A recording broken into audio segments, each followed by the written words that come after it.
Yo, welcome to the show. Like and subscribe if you like real content. If not, just get off. You already know what it is, okay? I only want real subscribers, real people.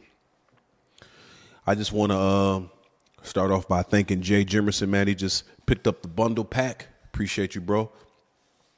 And I had 3 or 4 other people pick up the bundle pack. Not quite sure who you are, but I just want to say thank you. Just thank everybody who was been grabbing the merch. You can go to iamcharlienewhart.com if you're interested. I got a bundle pack of my audiobook, comedy special, and Roasted in Public. You know, support a real brother. You feel me? Yeah, man, you know, I got a meeting today. Really important meeting that I'm excited about, so I had to hit y'all with a pre-record, you know what I'm saying? But I do want to talk about a couple things right off the top. First of all, Source Trucking Academy. If you, some of these schools in Southern California charging $8,000 to $10,000 to get your CDLA. Source Trucking Academy, $3,800. You can get your Class A in less than 2 weeks and be making 6 figures. SourceTruckingAcademy.com. Check them out. What else? You know, I already hit you with my website, iamcharlienewhart.com. So, yeah, man, let's just jump right into it. I feel like TJ Holmes is being massacred in the media. I read a report where a woman who was 14 years his senior, who had consensual sex with TJ Holmes in his office at ABC Studios hours prior to him being on air. And they have referred to him as a predator because these women, he's choosing to have intercourse with these white women. And now he's being massacred in the media. Now, do I agree with him having extramarital relations? You know, I mean, he's a grown man. You know what's funny? How many other people in those positions have been doing the exact same thing? He just happened to get caught. But I ain't saying I agree with his lifestyle. I'm just saying, you know, let's get everybody. If we're going to massacre TJ Holmes, I'm just tired of the narrative that every time there's a, you know, that every woman is a victim. I don't believe it. Not everyone. I do believe there are some. I do believe some women are victims, but you labeling this man a predator when you had consensual relations with him in the office 2 hours, like you didn't know. You know, what did they say? That she was she was trying to work her way up the corporate ladder. She was new. She was a new script coordinator. She was new to the business, and she wanted to work her way up. And she thought that she could get a higher position by having a sexual exchange with TJ Holmes. They both wanted something. He wanted to smash. She wanted to work her way up. And as soon as he gets caught, you know, with this extramarital relations, whatever who this lady was, the new lady, now they're going back to his history. Oh, he was a predator. No, she was a predator too. She wanted a position. We need to stop with this narrative that every woman is a victim. Some of them are. And I'm praying for you. And I feel a level of empathy and sympathy for your situation. But not every woman is a predator, man. You need to stop with this narrative. She wanted that position. And so she was going to suck and screw her way to the top. Do you know how many people it is out there like that? That those people exist. They are there. It's people that's into kinky stuff. Don't you think she was just as excited to have sex with this dude in his office as he was? You know how many people she told? As soon as he got on air, she was like, see, TJ, I bet if he stands up, you'll see that white stain on his pants. That came from me. Of course. Of course, you was bragging too. And as soon as his situation hit the airwaves, like, come on, man. You mean to tell me she didn't know he was married? Come on, man. He in the public eye. I'm just tired of this narrative that every woman is a victim. The man was a victim too. She was using him to climb the corporate ladder. So let's stop with this narrative, man. You know, I'm pretty sure, you know where he messed up at is he was messing with valuable white women. That's the problem. When you mess like, I guess this woman he was messing with was married to somebody who is of, whatever status. When you messing with them dirtbag white women, don't nobody really care, especially on a high level. But he was in a high level position messing with a high level white woman. Ooh.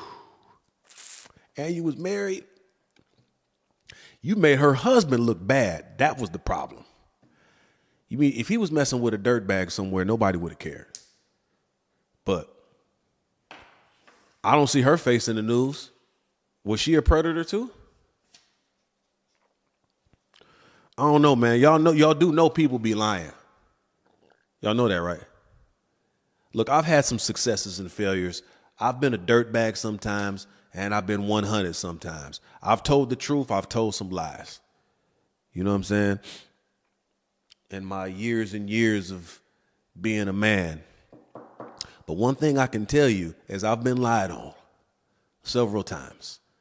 There's been times when I've lied. But you mean to tell me that just because you have a vagina when you lie, it's okay? No. There's such thing as a man being a victim too. I don't know, man. You know what I'm seeing a lot in the media though? I'm seeing a lot I'm seeing an agenda that separates people. It's either going to separate us white and black, separate us men. Like when the Tory Lanez verdict came out. Come on, man. It was so funny. It was so many women jumping in the, chat, jumping in the chat saying, Meg was a victim. She was this, she was that. She didn't deserve that. And there was a lot of men jumping in the chat. Tory didn't do it, man, blah, blah, blah. And then it created this divide. But this was I said this before about old school debate teams. They're removing them from high schools. When we had debate teams back in the day, it was one, and it could have been a controversial subject, right? You got one side who opposes X, one side who agrees.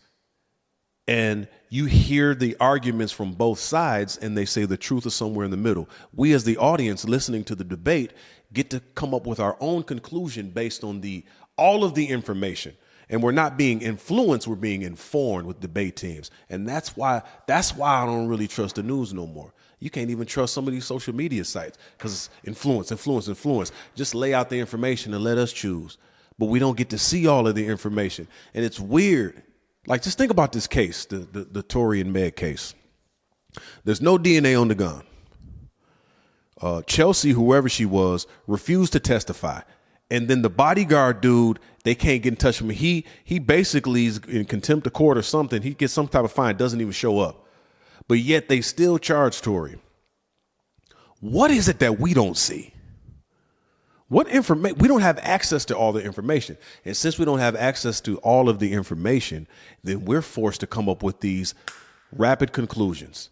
And sometimes, not all the time, but sometimes it's just a rash. You know what? They're just attacking black men. That's what it is.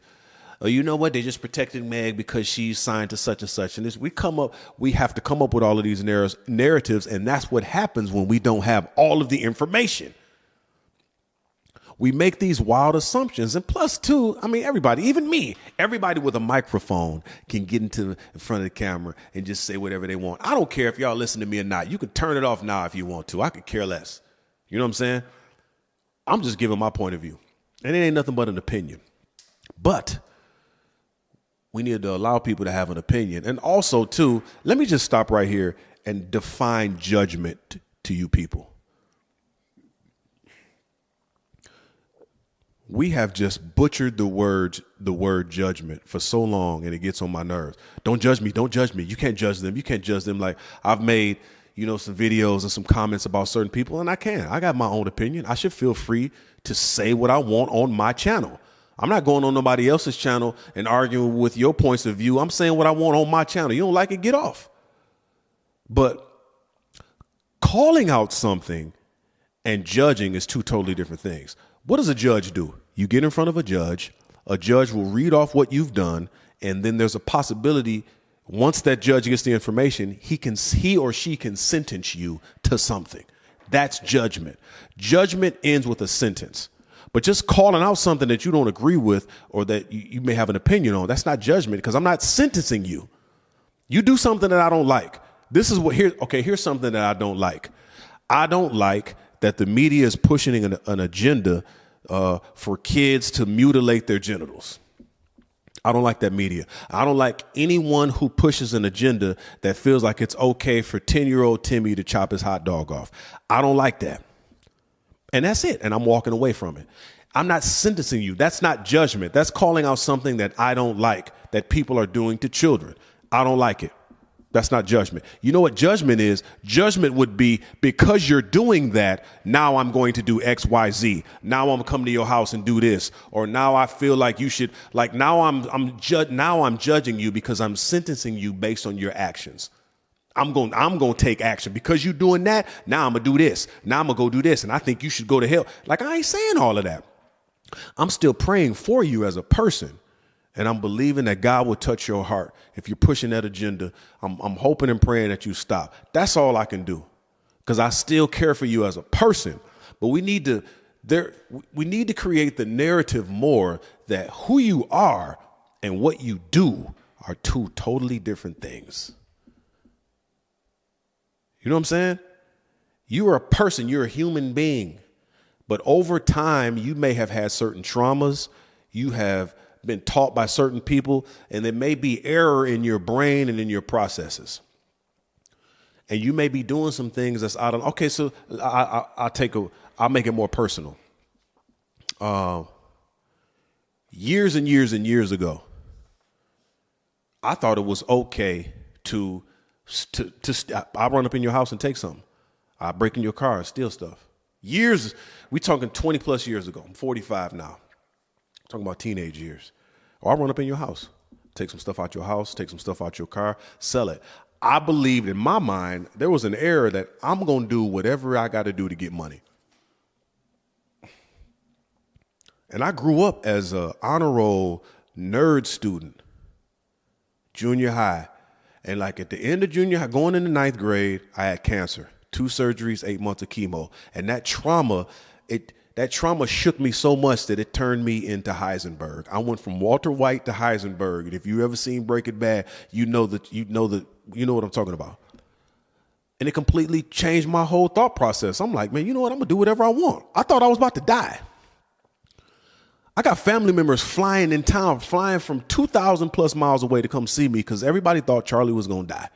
And when you come that close to death and you got a doctor telling you this may not happen, this happened, and you miss out on your childhood, blah, blah, blah. I ain't making no excuses. I'm just giving you an origin of the story. So what ended up happening is I'm willing to do whatever it takes to get the money now.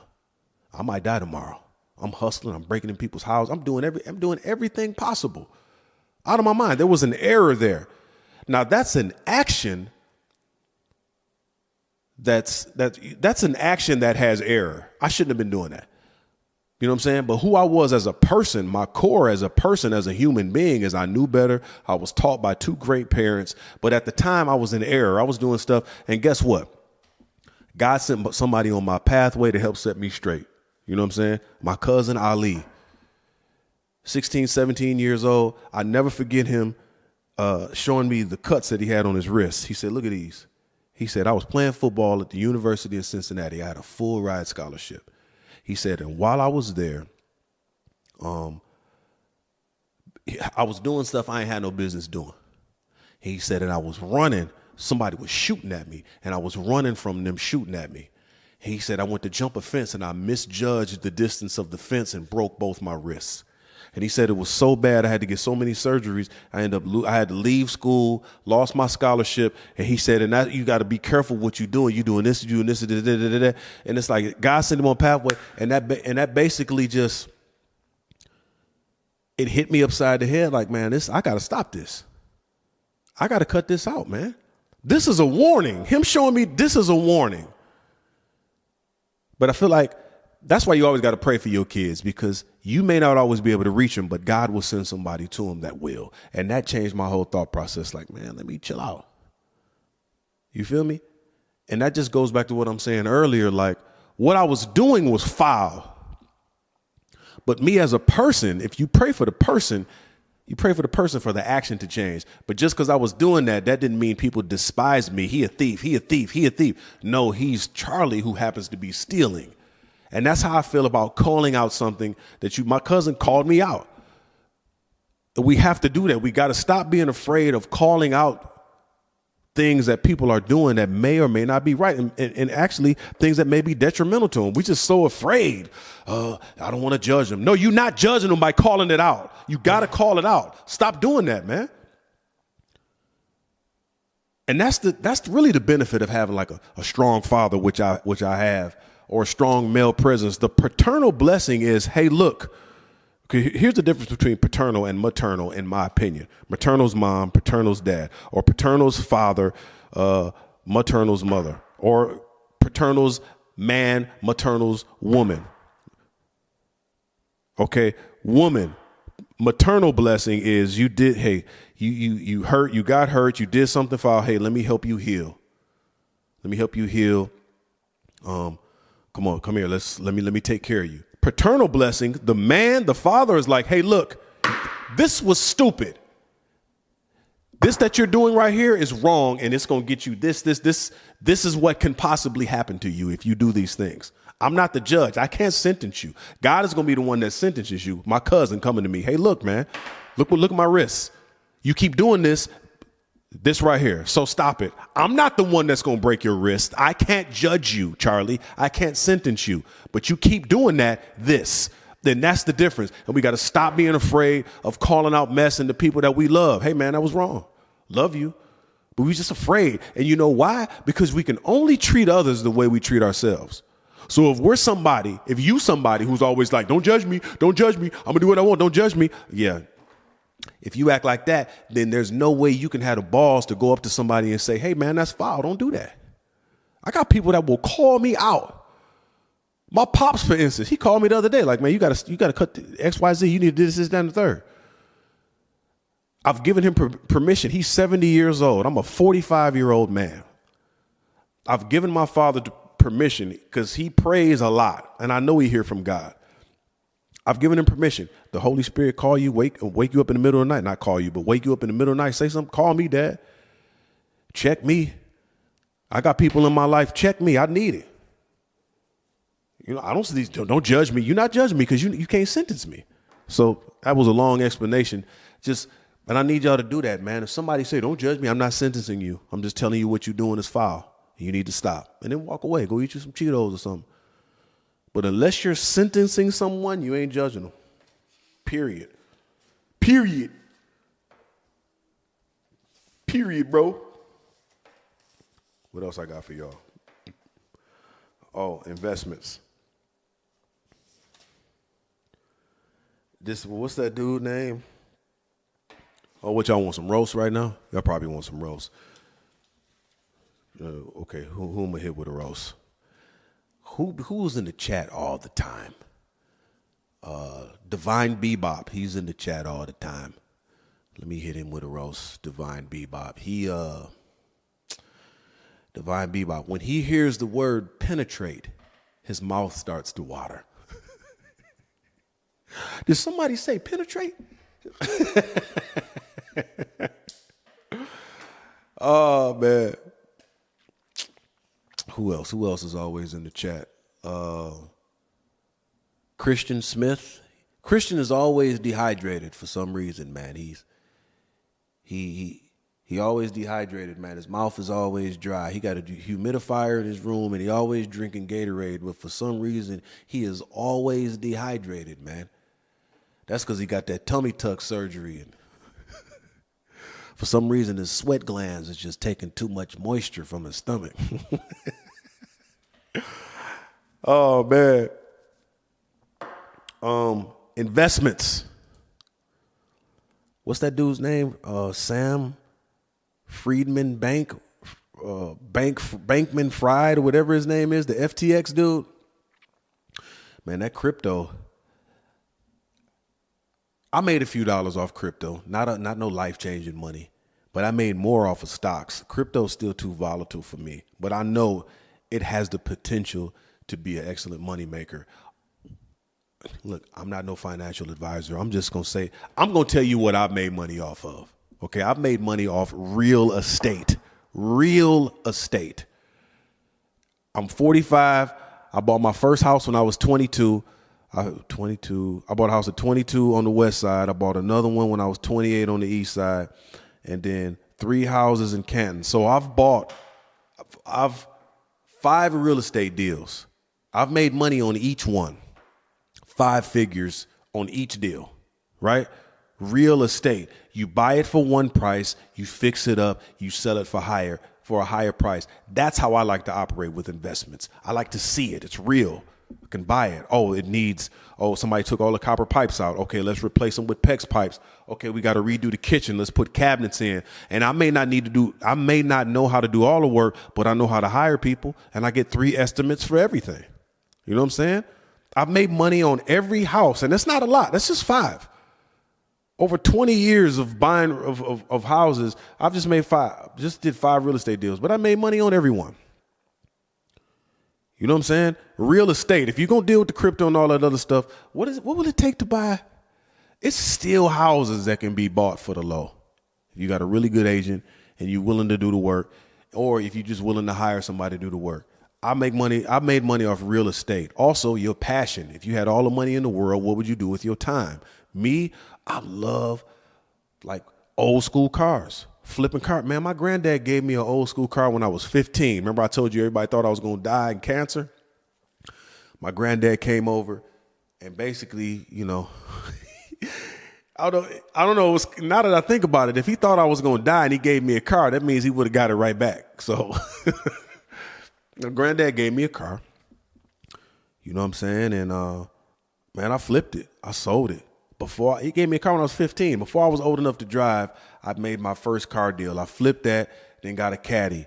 And then I started driving. I drove it for 3 or 4 months, and then I sold it.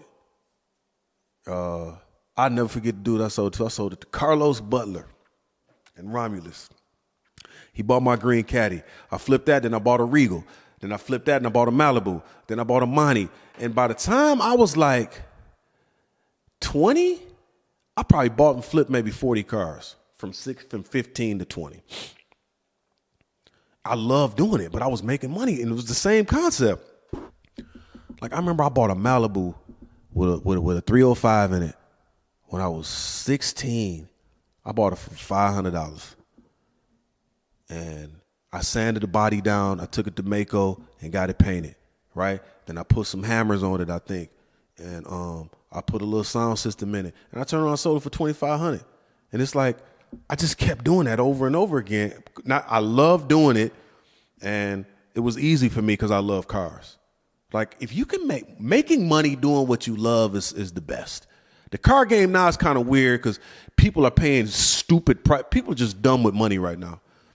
There's this scarcity mindset where they feel like, oh, I don't know if I better buy it now. I have to buy it, or I got to buy this house, or I got to buy this car because there's not enough. And that's what COVID and the Federal Reserve Bank has done to the economy. Now people are so afraid that now prices is high because people are willing to pay that bull crap. I'm not doing it.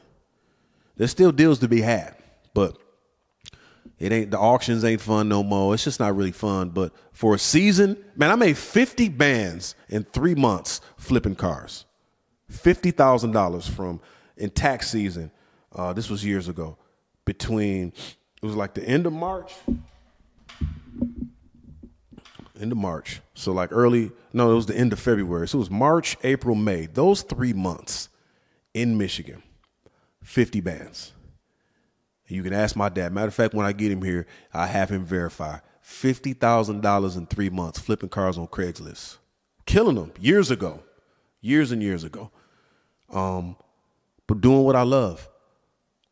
So don't just hop into something just because you think everybody's doing it. Let me just, man, if you go that route, do the research and then test the waters with a little bit of money first. My manager called me about a year and a half ago and said, Charlie, you need to invest in, it was a clothing line stock. He said, I got this, and this information, and I'm telling you it's going to pop. He was like, you should invest this. And I didn't invest what he said. I only invested probably half of what he said. And then like 2 months later, he was absolutely right. It blew up and I made a nice amount of money. But I'm like, and he called me. He was like, did you invest? I said, yeah. He said, how much? And I had to be real. I said, man, I didn't go all in like you said. I did X, Y, Z. And I wish I would have, but I don't know that. I don't know that world. I don't know that market. I've made some money off stocks, but he had more information than me. And honestly, I was just kind of lazy. I didn't want to do the research. I was just listening to his opinion. Do the research. Do the research, get comfortable. But do what you love. One thing I'll tell you for sure is a lot of these banks are buying up houses like crazy. Because look at it. You had a lot of people between the ages of 25 and maybe even 42, 45, couldn't afford to survive during the pandemic. They couldn't survive. So a lot of them moved in with their parents, so they left their houses. So now you got all of these people, all of these houses that were left empty, left vacant. Now you got all of these people who, okay, the world's opened back up now magically. The C word just disappeared. Now we can go back to living our regular lives. But now that we out, everything's higher, but the wages are the same. It's weird. Wages are the same, everything's higher. But now you got these people who moved in with their relatives that now want to go back out and get houses and apartments now. And now the prices is way higher than when they left them 2 years ago because now there's this rush in demand. Okay, now you just go out there and now people are taking advantage of it. And these rental prices is off the hook. These housing prices is off the hook. The prices of these cars is off the hook. And people just taking advantage of, a lot of people bought into that fear. Hello, my name is Cody Barker. I'm the Academy Director at Source Trucking Academy. In case you haven't heard, right now the trucking industry is in desperate need of drivers, and they are paying. Our students right now are coming out of school with 80 to 100K plus per year jobs, and we're graduating them in as little as 2 weeks. Now, I've never heard of any other educational program with that short a time to value, or where the student is able to recoup that investment in the first few weeks of working. So come out to Source Trucking Academy, and let's get you paid. What's the first chapter in the Bible? King James? No, sir. It's Genesis. Okay, I've never read a Bible in my life. I could tell. Yeah. So now I got to get you, Starsky. Okay. You look like if I whisper your name at the gun range, they'll change all the targets to Mexican people. Well, was Starsky racist back in... It's a beautiful young lady. Take a look at her, drink her in. She's got the girls out. What's her ethnicity? Ethnicity, like mixed or... It's mixed. You're right there. I would say, I don't know. I mean, some sort of Latina, and I don't know, maybe a little Armenian. Ooh, That's a good mix. Yeah, I like that one. Let him know. I'm Arab. I'm Chaldean. Yeah. Arab?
The banks is buying up all these houses. So get in the game, man. But wait, because things got to level out. Right now, the prices of houses are very high. The interest rates is high. Something got to come down. Do I think the Feds is going to budge? Not right now. Which means the prices of houses got to go down if people stop being stupid and stop paying it. So maybe that's by the summer. Maybe that's next year. In the meantime, stack up some money. There's another way other ways you can make money. Man, everybody got a podcast. So what it take for you to cut on the camera and talk about your opinion? That's why I don't really understand about people who, which I love the interaction, but I would never jump on somebody else's page and be super, super long-winded and opinionated on someone else's channel. Because if I feel that strongly about what you're saying, if I disagree, I need to start my own. What do it take for you to come on the camera and just grab a microphone and talk? You may have a very strong opinion or a very interesting point of view that people may love, and you can make money making videos, do a TED talk, do something. But if you're that passionate about somebody else's opinion, or you jumping on their page and you're compelled to write 6 paragraphs disagreeing, you need your own podcast. So, quit being a hoe, get you a camera and a microphone and cut it on and get to work and be consistent.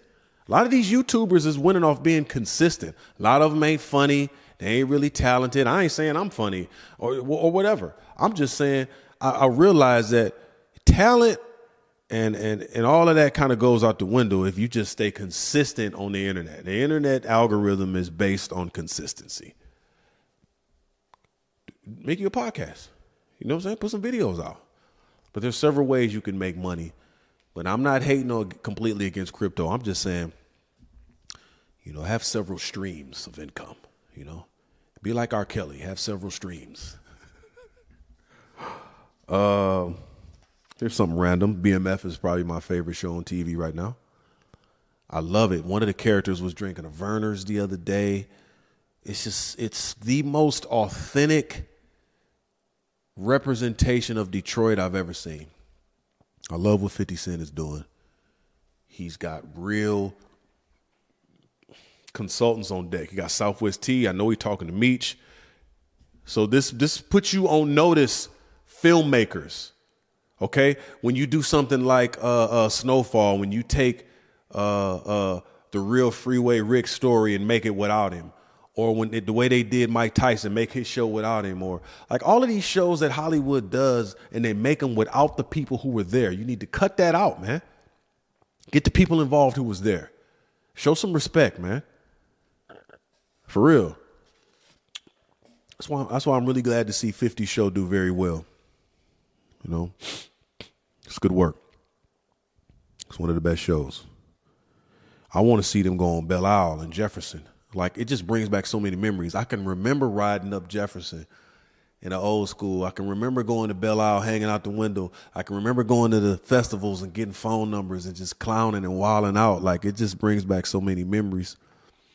But, yeah, I'm just going to say it. One day, I'm going to have a development deal for all my projects, a multi-million-dollar development deal for all my projects to be on TV. And it could possibly be a joint venture deal with Stars and 50 Cent. Watch it happen. Death and life is in the power of the tongue, according to Proverbs 18. What else?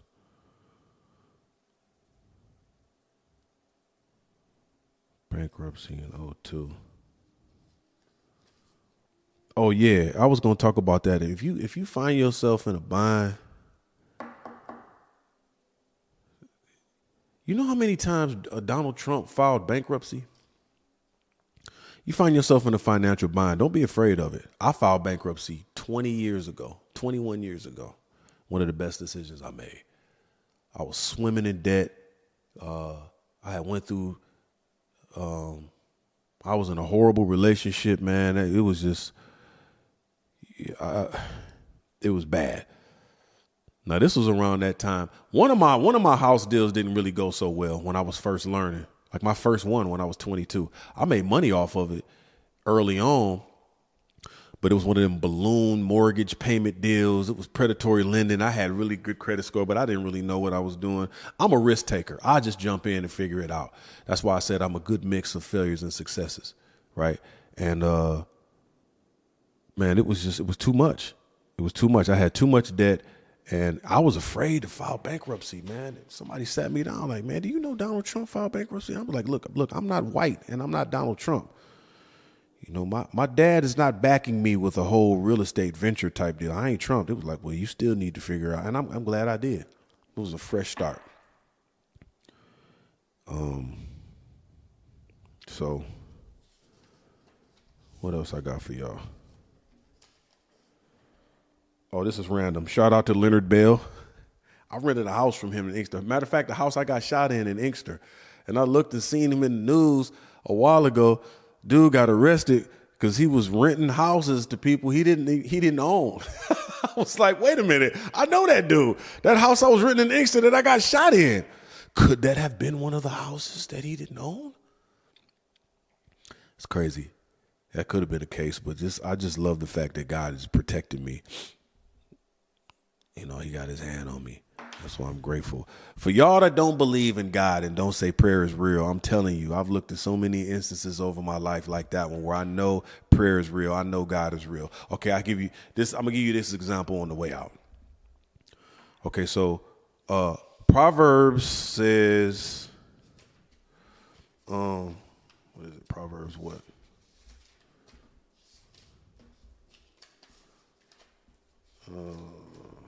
28 or whatever. Proverbs says that you see a man that's diligent and skillful in his business, he'll stand before kings. He won't stand before mean men. Proverbs says that in the Bible. So if you're diligent and skillful in your business, remember I was talking earlier about just stay consistent. Just stay consistent.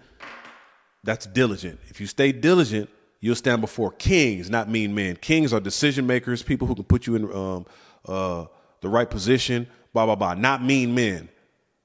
So there are people who will take advantage of you. They mean men, but if you're diligent and consistent, you'll stand before kings. The Bible also says that if you're pure in heart and gracious in speech, that's in Proverbs, you will have the king for your friend. This is all for my people that be jumping in the chat. Where there's no God, prayer don't work. Shut up. Let me tell you what's real. The Bible's real. Prayer is real. My parents was always praying for me. I'm always praying. And death and life is in the power of the tongue. So remember those scriptures. If you're diligent and skillful, you'll stand before kings. You won't stand before mean men. And also, Proverbs says, if you love purity and you're pure in heart and you have gracious speech, you'll have that king for your friend. So I'm at a dealership in Santa Monica selling cars 4 years ago. And I'm just clowning, having a good time. Get an older gentleman, older Jewish guy. I'm helping him out and cracking jokes and just clowning, having a good time. I'm just making him feel comfortable, but I'm just being me. Pure heart, gracious speech. So at the end of the deal, when he's buying the car and they're washing it, he said, "What do you do, Charlie, that you only work here part-time?" I said, "I'm an actor. I'm a comedian. I've been on Chicago PD, Chicago Fire. Matter of fact, I'll be at Flappers Comedy Club next week if you want to come out." And he said, "I knew it. I knew you were an actor." He said, "My daughter runs such and such of programming at CBS. And her best friend is Liz Dean, the casting director." And the light in my head was banging because I had sent my resume and headshot to Liz Dean probably 2 months before he walked in. And I was just praying to God, "Lord, please help me meet Liz Dean. She's one of the best casting directors here in California. I'm just praying for a meeting. But I know faith without works is dead. I'm saying this prayer, but I'm also going to send her my headshot and resume, and I'm just going to believe you that you make it happen."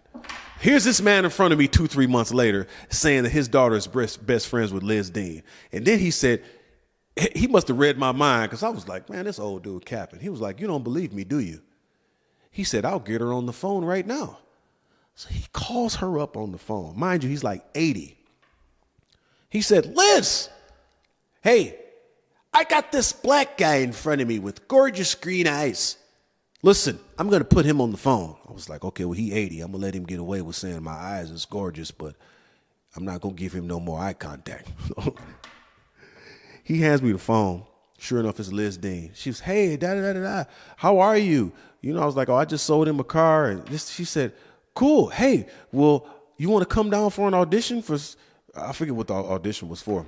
Man, in 2 days, she brought me in for an audition for Good Girls. Then she brought me in for 2 auditions for Good Girls, and then brought me in for an audition for Star Trek. And look, let me tell you, this is how amazing God is. They bring me for an audition for Star Trek. I booked that role.